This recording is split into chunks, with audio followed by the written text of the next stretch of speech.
Shalom bagi kita semua. Perkenalkan, nama saya Andrian dengan NIRIM 20208105.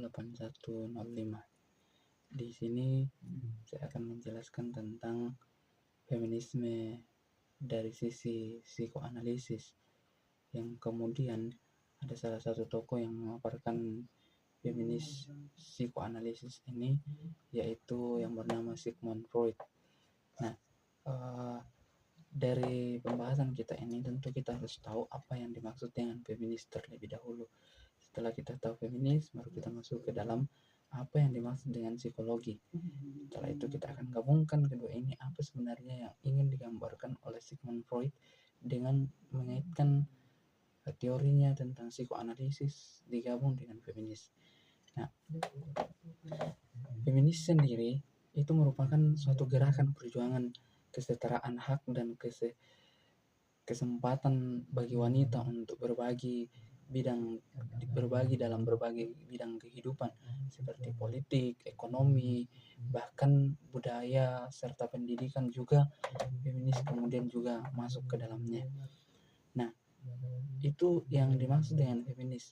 Setelah dan psikoanalisis sendiri ini merupakan teori kepribadian dan model terapi yang kemudian dikembangkan oleh satu tokoh tadi yang digambarkan di awal, yaitu Sigmund Freud, yang kemudian muncul teori ini pada abad yang ke-19. Teori ini kemudian berfokus pada ketidaksadaran, dorongan seksual, dan konflik psikologi dalam pertumbuhan pribadi individu.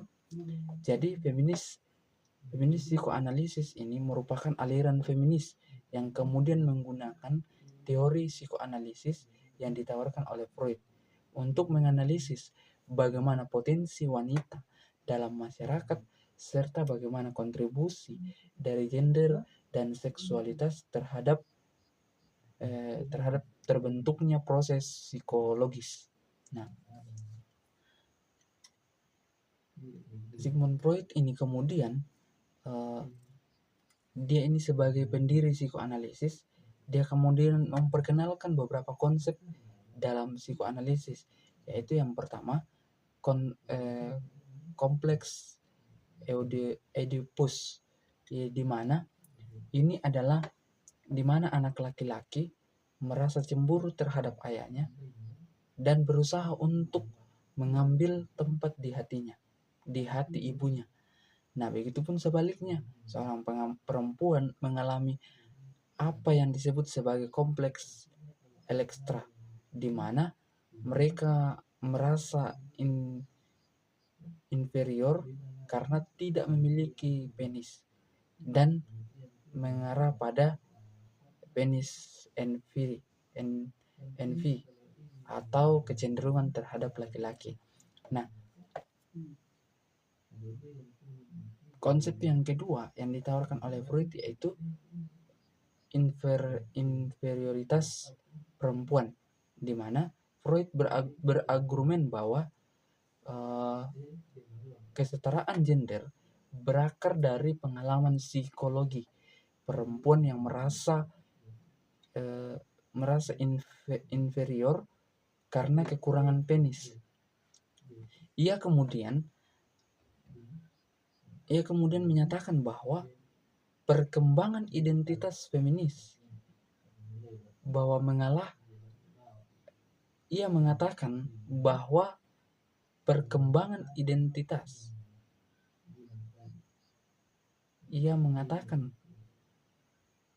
mengatakan bahwa perempuan menyalahkan ibunya atas kekurangan ini karena dia tidak memiliki penis. Ini sebagai respon bahwa mengapa dia tidak memiliki penis. Ini di dalam konsep yang kedua yang ditawarkan oleh Freud ini.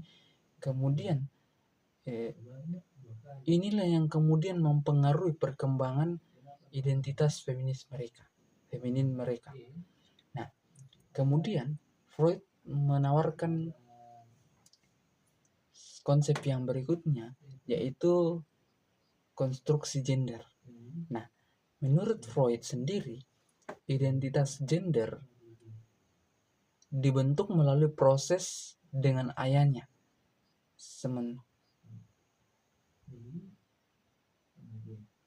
Konsep yang ketiga yaitu konstruksi gender. Menurut Freud sendiri, identitas gender dibentuk melalui proses perkenalan diri dengan orang tua yang sejenis.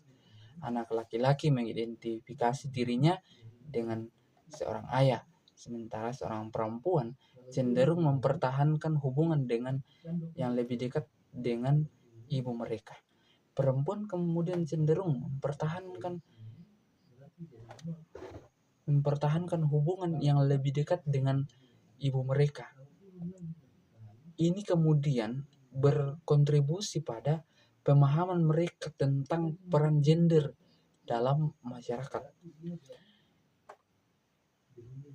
Nah, peran yang keempat yang kemudian ditawarkan oleh Sigmund Freud ini yaitu peran sosial dan keluarga, di mana Freud menekankan bahwa pengalaman awal dalam keluarga itu sangat mempengaruhi perkembangan psikoseksual individu. Ia percaya bahwa pola pengasuhan dan hubungan keluarga memainkan peran penting dalam membentuk kepribadian dan identitas gender. Nah, tawaran yang keempat ini dari peran sosial dan keluarga. Tentu peran keluarga sangat penting dalam mendidik seorang anak, apalagi dalam memperkenalkan tentang feminisme, memperkenalkan tentang perkembangan psikoseksualitas.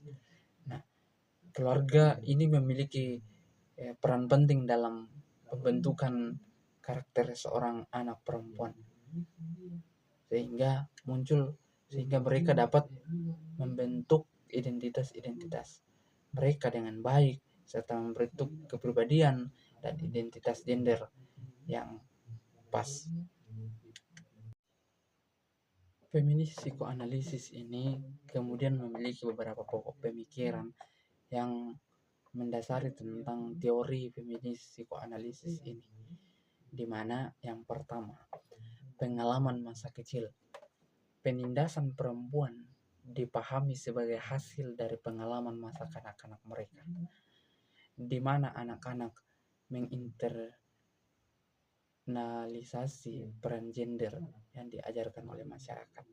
Itulah yang kemudian tadi konsep yang ditawarkan oleh Sigmund Freud bahwa sosial dan keluarga memiliki peran penting dalam memperkenalkan tentang peran gender dalam diri mereka, sehingga dalam pokok pemikiran yang kemudian muncul yaitu pengalaman masa kecil sangat berperan penting dalam pembentukan peran gender yang harus dihajari oleh sosial di mana mereka berada serta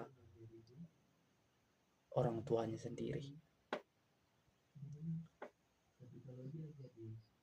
Konstruksi gender sendiri itu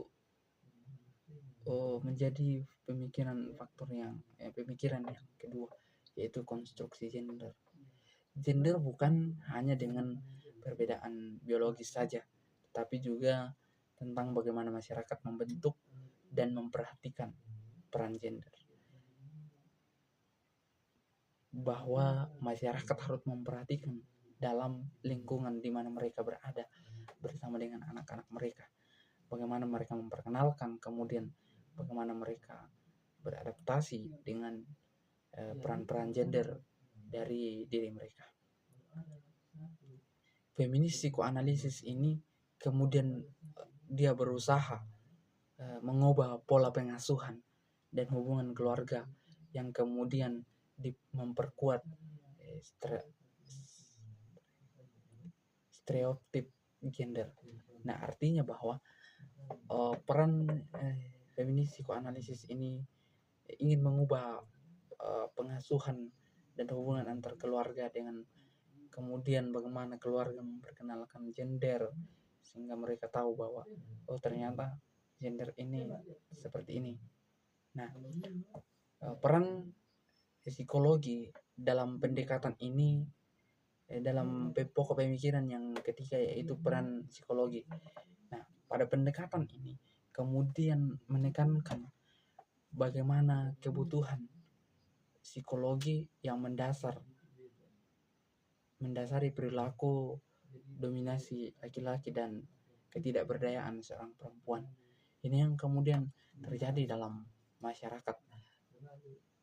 Meskipun mereka ditindas secara psikologi, ditindas secara dikatakan bahwa mereka tidak berdaya, artinya mereka diganggu dengan psikologi mereka. Nah, semata-mata hal ini kemudian mendiskriminasi kaum feminisme. Tidak ada kesetaraan gender lagi di dalamnya. Nah, bagaimana hal ini dapat diubah, serta bagaimana pemahaman ini yang lebih dalam tentang psikologi. Feminis sendiri, feminis psikoanalis ini, kita tahu bahwa ia adalah aliran feminis yang kemudian menggunakan teori yang ditawarkan oleh Sigmund Freud itu, bahwa yang ditawarkan tentang teorinya psikoanalisis, di mana ini untuk menganalisis dan memahami posisi perempuan dalam masyarakat, serta bagaimana kontribusi seorang gender dan seksualitas terbentuk melalui proses psikologi. Mungkin itu yang dapat saya sampaikan, bahwa feminis psikoanalisis ini berkaitan erat dengan teori yang ditawarkan oleh Sigmund Freud dalam psikoanalisis. Kita dapat mengetahui bahwa diskriminasi gender dalam masyarakat juga itu terjadi melalui psikologi. Jadi psikologi seorang feminis, kemudian posisi perempuan dalam masyarakat kerap kali terganggu karena mental psikologi mereka selalu diganggu oleh masyarakat sekitar. Jadi hal itu yang harus diperhatikan selaku orang tua, selaku masyarakat di sekitar, bahwa dalam masyarakat tidak boleh ada diskriminasi gender, sehingga kita hidup dalam damai, hidup tanpa diskriminasi dalam masyarakat, baik itu secara psikologi, meskipun kadang-kadang kita melakukan hal yang mendiskriminasi seorang gender feminis itu, dan kita mengganggu psikologinya. Melalui psikologi pun diskriminasi gender terjadi, seperti yang dipaparkan bahwa feminis psikoanalisis ini kemudian dilihat dari teorinya Sigmund Freud yang berkata bahwa psikoanalisis di mana kita dapat menganalisis dan memahami posisi perempuan dalam masyarakat supaya tidak ada diskriminasi. Kita tahu bahwa posisi perempuan dalam masyarakat itu seperti ini, sehingga dalam masyarakat tidak ada yang namanya diskriminasi di dalamnya. Terima kasih.